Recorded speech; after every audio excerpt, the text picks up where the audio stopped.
మేము ఎన్నో కష్టాలు పడ్డాము. ఈ టిఫిన్ కొట్టు పెట్టాక మాకు చాలా హ్యాపీగా ఉంది. మేము హైదరాబాద్ వరకు వెళ్ళాం, గర్వం కూడా ఉంది.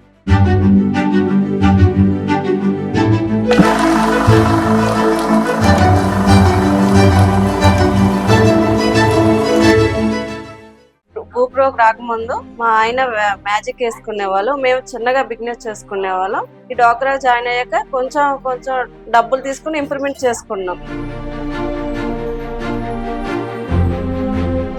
ఫస్ట్ మేము కిరాణి కొట్టు పెట్టుకున్నాం, తర్వాత టాటా మ్యాజిక్ ఉండేది, మా ఆయన డ్రైవర్. ఆ రెండు నడవక మేము టిఫిన్ కొట్టు పెట్టుకున్నాం. దాని వల్ల ఇంప్రూవ్ చేసుకోవడానికి ముద్రా లోను ₹1,00,000 తీసుకున్నాం.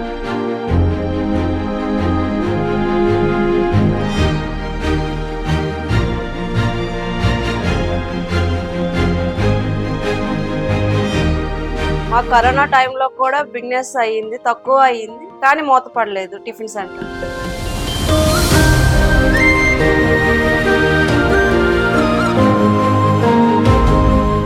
ఈ బిజినెస్ గురించి మేము బొబ్బిలి నుంచి సరుకులు తెచ్చుకుంటాం, చాలా పోతే విజయనగరం నుంచి తెచ్చుకుంటాం. నేను లోను 2019లో తీసుకున్నాను, 30,000 తీసుకున్నాను వ్యాపారం డెవలప్మెంట్ చేయడానికి. రెండో లోను 60,000 తీసుకున్నాను. ఇంకా క్యాంటీన్ కి ఇటుకి ఇవ్వడానికి 2025 మే 1,20,000, ఇంకా క్యాంటీన్ కి పెళ్లిళ్ళకి అన్నిటికి ఇవ్వడానికి తీసుకున్నాను.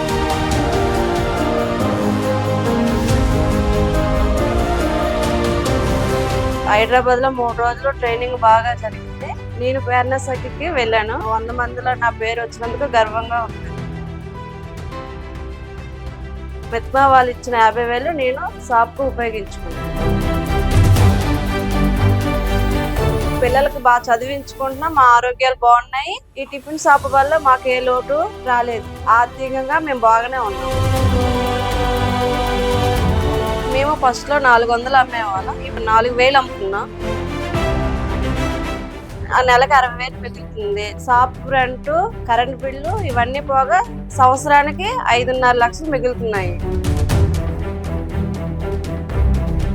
మెత్మా వాళ్ళకి, డ్వాక్రా వాళ్ళకి, మినిస్టర్ నారాయణ గారికి, నారా చంద్రబాబు నాయుడు గారికి నా ధన్యవాదాలు.